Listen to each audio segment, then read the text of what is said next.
Любовь, влюбленность и две сестры, как близнецы они похожи. Увы, не каждый в жизни может найти в них разные черты. Писал как-то очень известный поэт прекрасные строки. Я думал, ты сама излагаешь свои мысли. Практически. Действительно, существенная разница между любовью и влюбленностью многим молодым просто непонятна. Как различать эти понятия?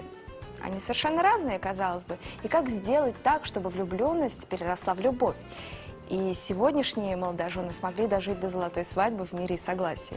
Именно об этом спросим у ведущей рубрики «Искусство жить» семейного психолога Ольги Шмелевой. Доброе утро, Оля, здравствуйте. Оля, доброе утро. Столько сюжетов каждый день мы наблюдаем, очень интересных, и рады встретить тебя здесь, в нашей студии. И с Днем Святого Валентина. Любовь, влюбленность – это разные понятия или это одно? И чем Что они порождение? отличаются? И в такие влюбленности, любое развитие любви возникает насыщение влюбленности, а потом отвращение. Это нормальное ощущение, которое испытывают все влюбленные, когда мы после такой вот что это? Это нормально. А когда это чувство может перерасти в любовь, когда возникает терпение, ответственность, доверие и дружба. А каждая ли влюбленность перерождается в любовь? Нет, конечно. Конечно, нет. Мы же знаем, сколько 18-летних там расстаются. И сколько, я знаю многих 18-летних, которые живут до глубокой старости. Ну, то есть, я хочу сказать, что все зависит от людей.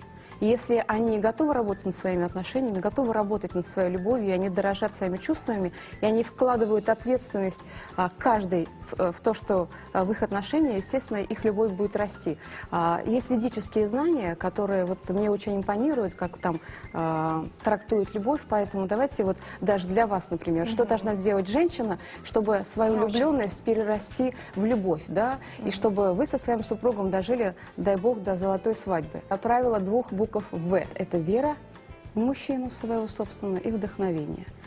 За каждым великим мужчиной стоит великая женщина. Это очень известная фраза. Но если я буду верить в своего мужчину, что он сделает все по максимуму от него зависящее, да, тогда вот этот мужчина будет стараться ради своей женщины. И если при этом женщина будет восхищаться им и говорить, что ты лучший, да, что ты лучший и лучше тебя никого нет, и ты можешь все, поверьте, мы это знаем, что мужчины ради такой женщины могут сделать многое. Но это нужно обязательно говорить мужчине, да? А не просто восхищаться молча.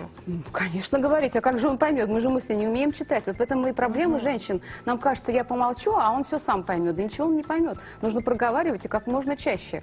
Вот. А в чем ответственность мужчины, да, чтобы брак У нас сохранить? тоже ответственность какая-то есть. Да что вы говорите, да? Смотрите, а у вас с поведом правило 3Б. Близость, благодарность и безопасность, которую вы должны дарить женщине. Близость. Что это такое близость? Это не только телесная близость, которую мужчина должен постоянно дарить своей женщине. Близость душевную. То есть просто поговорить, называется, да, за чашечкой чая, посмотреть телевизор, о проблемах на работе, о чем угодно. Это женщине необходимо. Потом благодарность, начиная с того, что спасибо, дорогая, что ты приготовила мне завтрак, ужин и обед. И заканчивая тем, что просто время от времени напоминать о том, как здорово, что ты мне родила таких чудесных детей. А безопасность, как вы думаете, что такое безопасность, которую может подарить мужчина женщине? Безопасность, когда рядом с этим мужчиной женщина чувствует, что он ее любит, не только ушами, да, но и поступками. И когда она знает, что он сделает все возможное, чтобы обеспечить ее и их общих детей. Вот Надо запомнить, правила вроде бы простые, казалось бы. Но не все их выполняют. Всего-то правило двух одинаковых букв, да, и правило 3 одинаковых букв. Однако же какая философия? Я думаю, что у зрителей осталось очень много вопросов за кадром. Их невозможно все задать, это извечная проблема.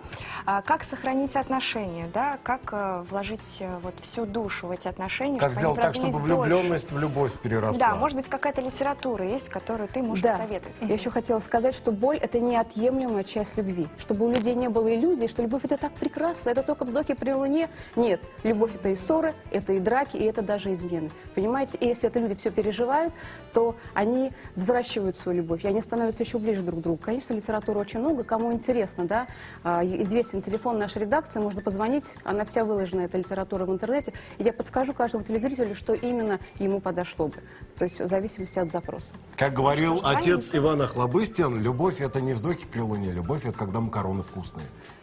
Вот. И это тоже, да. Спасибо, Оля, что пришла к нам в гости. С Днем Святого Валентина еще раз поздравляем. И напомню, что Взаимно. сегодня у нас в гостях была ведущая рубрики «Искусство жить», семейный психолог Ольга Шмелева. Но наша программа продолжается. Впереди много интересного. Не переключайтесь, оставайтесь с нами. Правило 3Б. Надо запомнить. Близость, безопасность Очень важно. и безответственность, да? Не забывай никогда.